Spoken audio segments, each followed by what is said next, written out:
आज सुबह की 5 प्रमुख सुर्खियां। तीरंदाजी विश्व कप में भारत की पुरुष रिकर्व टीम ने दक्षिण कोरिया को हरा दिया।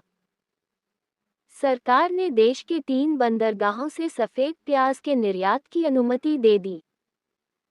चीन ने शेंझोउ 18 को तियानगोंग अंतरिक्ष स्टेशन के लिए 3 अंतरिक्ष यात्रियों को लॉन्च किया। एलिजांड्रा मारिसा रोड्रिग्स ने मिस यूनिवर्स ब्यूनस आयर्स का ताज पहना। सर्वदानंद बरनवाल को भूमि संसाधन विभाग में निदेशक के रूप में नियुक्त किया गया। आज का इतिहास। हमारे लाइव टेस्ट का प्रयास करने के लिए यहाँ क्लिक करें, उंगली से बाएं ओर इशारा। दूसरा संशोधन, संसदीय निर्वाचन क्षेत्र के लिए ऊपरी जनसंख्या सीमा हटा दी गई। 19वां संशोधन, चुनाव न्यायाधिकरणों को समाप्त कर दिया गया। 31वां संशोधन, संसद का आकार 525 से बढ़ाकर 545 सीट करना। 61वां संशोधन, मतदान के अधिकार की आयु 21 से घटाकर 18 वर्ष की गई। 104वां संशोधन, एंग्लो इंडियन समुदाय के लिए आरक्षित सीटें हटा दी गईं। आरबीआई के नए नियमों ने परिसंपत्ति पुनर्निर्माण कंपनियों आग को हिलाकर रख दिया। आग बैंकों से गैर निष्पादित परिसंपत्तियां एनपीए खरीदती हैं। एसएआरएफएईएसआई अधिनियम 2002 के तहत अनिवार्य दिशा निर्देश। 300 करोड़ रुपए की न्यूनतम पूंजी बनाए रखें। समय सीमा 31 मार्च 2026। अनुपालन न करने पर पर्यवेक्षी कार्रवाई का सामना करना पड़ता है। 1000 करोड़ रुपए के शुद्ध स्वामित्व वाले आग समाधान आवेदकों के रूप में कार्य कर सकते हैं। शर्तों के साथ निवेश की अनुमति दी गई। प्रोनंसिएशन। अंतर्राष्ट्रीय नृत्य दिवस 29 अप्रैल। विश्व नृत्य दिवस का विचार पहली बार 1982 में यूनेस्को अंतर्राष्ट्रीय रंगमंच संस्थान की अंतर्राष्ट्रीय नृत्य समिति द्वारा पेश किया गया था। विश्व नृत्य दिवस दुनिया भर के 200 से अधिक देशों में मनाया जाता है।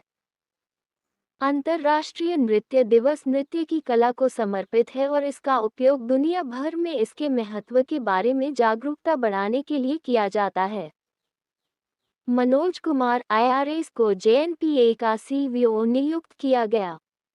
केंद्र सरकार ने Jawaharlal Nehru port authority JNPA के मुख्य सतर्कता अधिकारी सीवीओ के रूप में मनोज कुमार आईआरएस की नियुक्ति को मंजूरी दे दी है।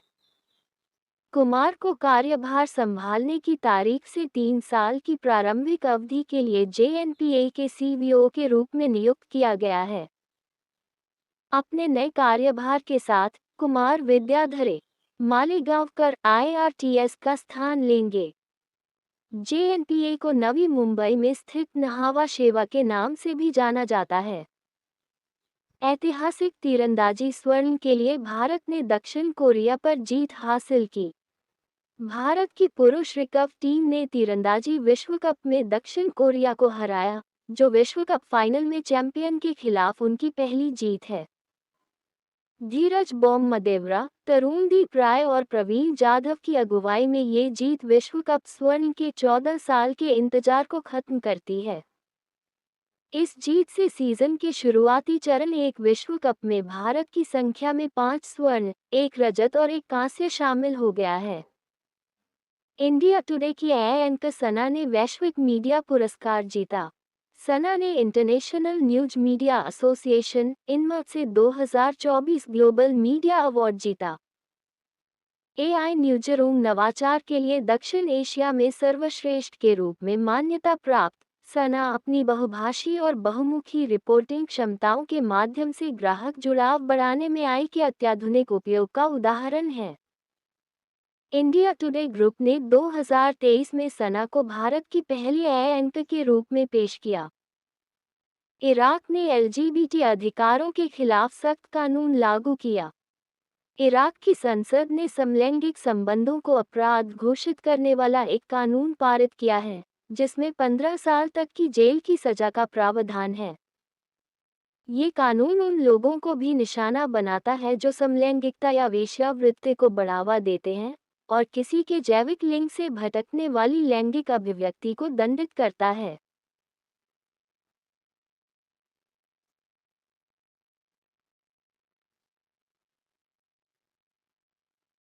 सरकार ने देश के 3 बंदरगाहों से सफेद प्याज के निर्यात की अनुमति दे दी। केंद्र सरकार ने प्याज पर निर्यात प्रतिबंध में ढील दी है, जिससे 3 विशिष्ट बंदरगाहों से 2000 टन सफेद प्याज भेजने की अनुमति मिल गई है। निर्यात के लिए नामित बंदरगाह मुंद्रा, पिपावाव और नहावा शेवा JNPT हैं। निर्यातकों को गुजरात के बागवानी आयुक्त से प्रमाण पत्र प्राप्त करना होगा। इस कदम का उद्देश्य घरेलू प्याज की उपलब्धता और अंतर्राष्ट्रीय मांगों को पूरा करना है। जीना जस्ट्स ने 2024 कैम्ब्रिज समर्पित शिक्षक पुरस्कार जीता। हमारे अपने English high school Sharjah girls branch की एक समर्पित शिक्षिका जीना जस्ट्स ने मेनक क्षेत्रीय 2024 कैम्ब्रिज समर्पित शिक्षक पुरस्कार जीता। तिरुवनंतपुरम, केरल से उत्पन्न और 2005 से संयुक्त अरब अमीरात में सेवारत, जस्ट्स 141 देशों के 14,840 से अधिक नामांकनों में से एक है। यह एक वैश्विक प्रतियोगिता है जो असाधारण प्राथमिक और माध्यमिक विद्यालय के शिक्षकों का सम्मान करती है। चीन ने शेंझोउ 18 को तियानगोंग अंतरिक्ष स्टेशन हेतु 3 अंतरिक्ष यात्रियों को लॉन्च किया। चीन ने तियानगोंग अंतरिक्ष स्टेशन के लिए अपना 7वां दल लॉन्च किया है। शेंझोउ 18 की कमान ये गुआंगफू के पास है, जो 2021-2022 में शेंझोउ 13 मिशन का हिस्सा थे। लड़ाकू पायलट ली कांग और ली गुआंगसू दोनों अंतरिक्ष उड़ान के नौसिखिए बाकी दल बनाते हैं। चीन ने 2021 में अपने तियानगोंग अंतरिक्ष स्टेशन का निर्माण शुरू किया। 2022 के अंत में टी आकार 3 मॉड्यूल सुविधा को पूरा किया। सर्वदानंद बरनवाल को भूमि संसाधन विभाग में निदेशक के रूप में नियुक्त किया गया। बरनवाल को कार्यभार संभालने की तारीख से 5 साल की अवधि के लिए केंद्रीय स्टाफिंग योजना CSS के तहत नियुक्ति के लिए चुना गया है। बरनवाल 2010 बैच के भारतीय सांख्यिकी सेवा इस अधिकारी हैं। सांख्यिकी और कार्यक्रम कार्यान्वयन मंत्रालय द्वारा उन्हें केंद्रीय प्रतिनियुक्ति के लिए अनुशंसित किया गया था। सुनीता विलियम्स इसके लिए स्टारलाइनर अंतरिक्ष यान का संचालन करने के लिए तैयार हैं। नासा की सुनीता विलियम्स और बुच विल्मोर इसके लिए बोइंग के स्टारलाइनर अंतरिक्ष यान को चलाने के लिए तैयार हैं, जो 12 वर्षों में विलियम्स की पहली यात्रा है। आगामी क्रू फ्लाइट टेस्ट मिशन अमेरिकी अंतरिक्ष यात्रा में एक महत्वपूर्ण विकास की शुरुआत करता है, जिसका लक्ष्य 6 मई तक लचीले लॉन्च लक्ष्य पर जोर देते हुए इसके लिए निरंतर क्रू परिवहन के लिए स्पेसएक्स के क्रू ड्रैगन को पूरक बनाना है। नासा प्रशासक बिल नेल्सन। एलिजांड्रा मारिसा रोड्रिग्स ने मिस यूनिवर्स ब्यूनस आयर्स का ताज पहना। 60 वर्षीय वकील एलेजांद्रा मारिसा रोड्रिग्स ने मिस यूनिवर्स ब्यूनस आयर्स का खिताब जीता और इस तरह के प्रतिष्ठित सौंदर्य खिताब का दावा करने वाली अपनी उम्र की पहली महिला बन गईं। 2023 में मिस यूनिवर्स प्रतियोगिता द्वारा नियमों में बदलाव, जो अब 18 से 73 वर्ष की महिलाओं को प्रतिस्पर्धा करने की अनुमति देता है। सौंदर्य प्रतियोगिता जीतने के लिए उन्होंने 18 से 73 वर्ष की आयु के 34 अन्य लोगों के साथ प्रतिस्पर्धा की। केंद्र ने 6 देशों को 99,000 मीट्रिक टन से अधिक प्याज के निर्यात की अनुमति दी।